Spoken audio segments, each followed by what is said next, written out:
तो आज हम बात करेंगे क्लास 11th बायोलॉजी में टॉपिक सीड के बारे में। ठीक है, इससे पहले वीडियो में भी हमने कुछ सीड के बारे में बातें कर ली थी, उसी को आज फिर कंटिन्यू करते हैं।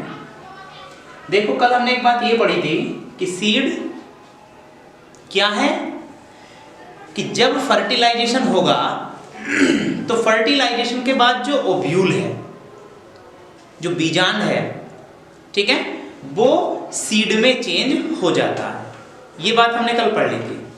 ठीक, फिर उसके बाद मैंने ये बात बताई थी कि जो ओव्यूल के ऊपर इंटीग्यूमेंट होंगे, जो आवरण होंगे, अध्यावरण होंगे, वो सीड कोट में चेंज हो जाते हैं। ये हमने बात पढ़ ली है।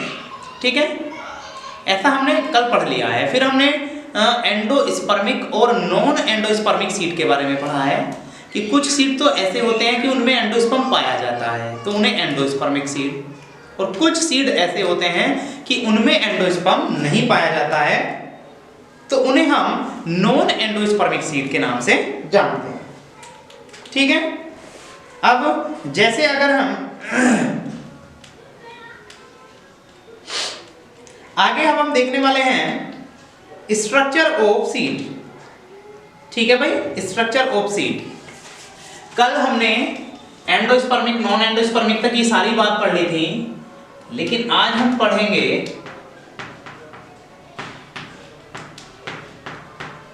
Structure of seed. ठीक है, एक बीज या सीड की संरचना। क्लियर है? तो देखो, सीड की संरचना में हम देख लें कि जो सीड होंगे उनकी आकृति अलग अलग हो सकती है। सारे सीड एक प्रकार के नहीं होंगे, ये भी हमें ध्यान रखना है। कुछ सीड गोल हो सकते हैं, अंडाकार हो सकते हैं, ठीक है, वृक्काकार यानी कि किडनी शेप्ड हो सकते हैं। बहुत अलग अलग प्रकार के ये सीड हो सकते हैं। ठीक है, वो लंबे, पतले, चौड़े, फूले हुए, इस प्रकार के अलग अलग हो सकते हैं। उनका जो कलर होगा वो भी अलग अलग हो सकता है। ठीक है, तो हमें ध्यान रखना है आकार, रंग, आकृति ये सभी बीजों में सेम नहीं होगी, अलग अलग हो सकती है।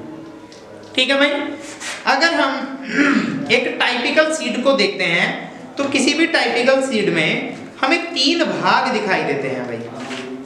ठीक है, सबसे पहला इसमें हमें भाग दिखाई देता है जिसे हम बोलते हैं, ठीक है, बीज खोल या चोल, या जिसे हम बोलते हैं सीड कोट।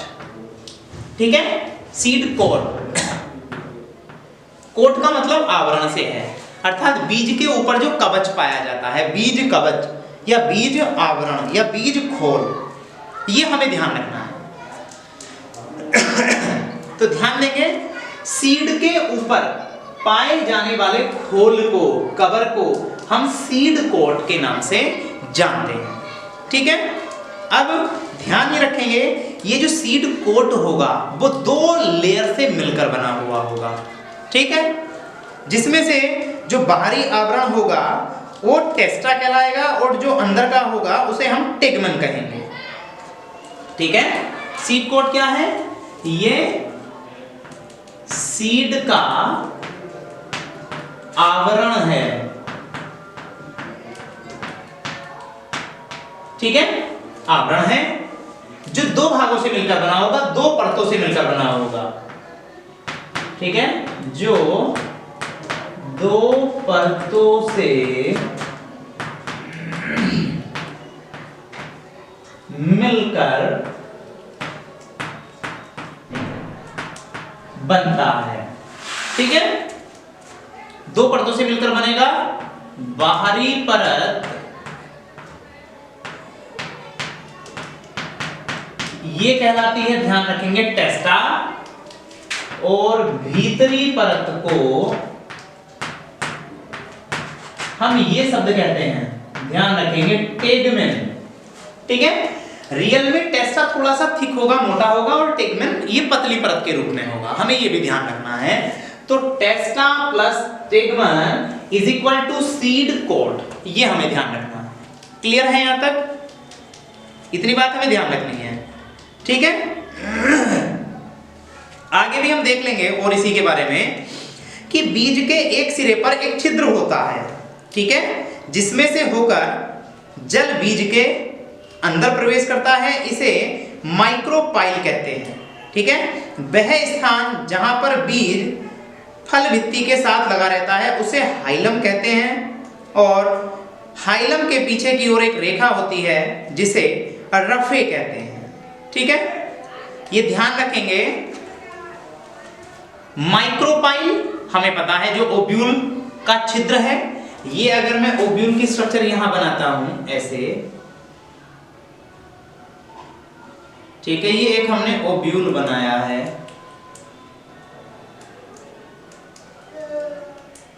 ठीक है।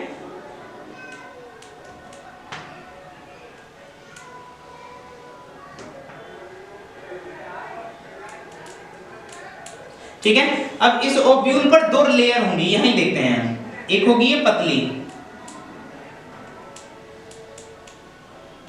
ठीक है, एक होगी ये मोटी,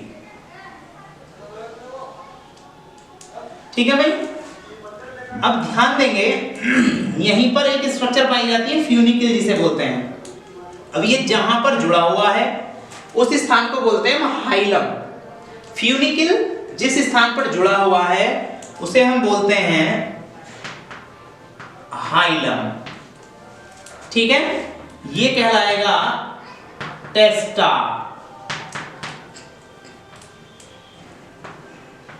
टिगमेन,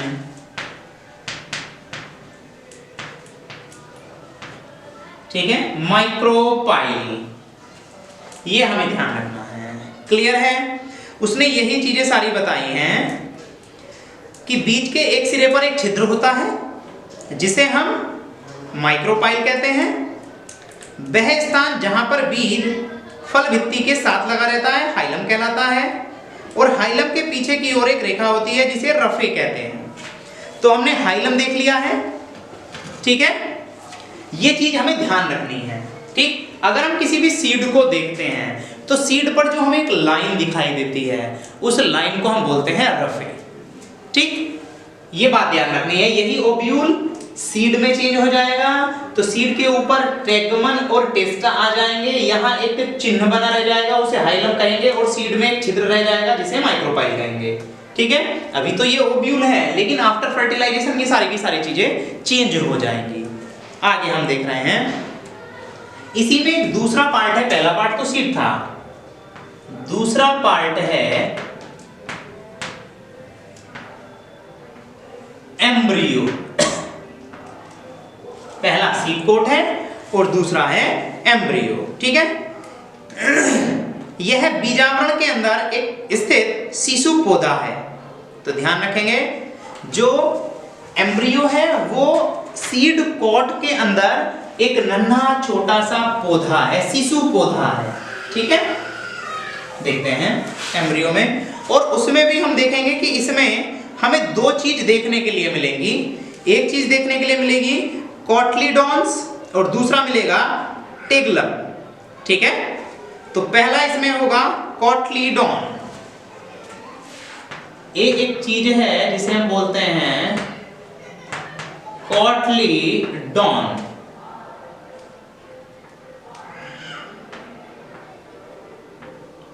ठीक है, कोटलीडॉन। और बी इसमें होती है टिगलम, ठीक है, TIGELLUM,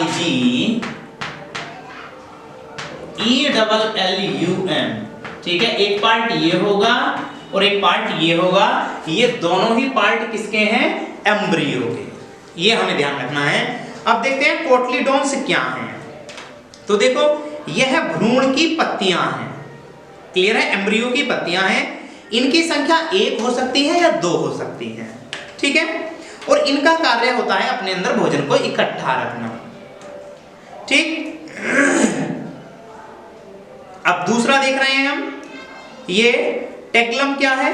यह भ्रूण का मुख्य अक्ष है। इसके ऊपरी भाग को एपिकोटिल तथा निचले भाग को हाइपोकोटिल कहते हैं, ठीक है।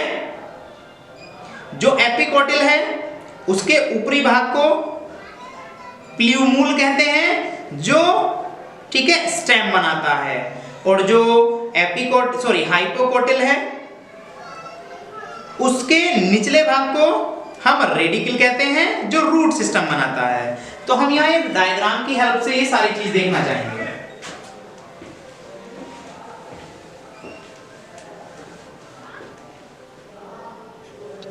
ठीक है भाई, ये मैंने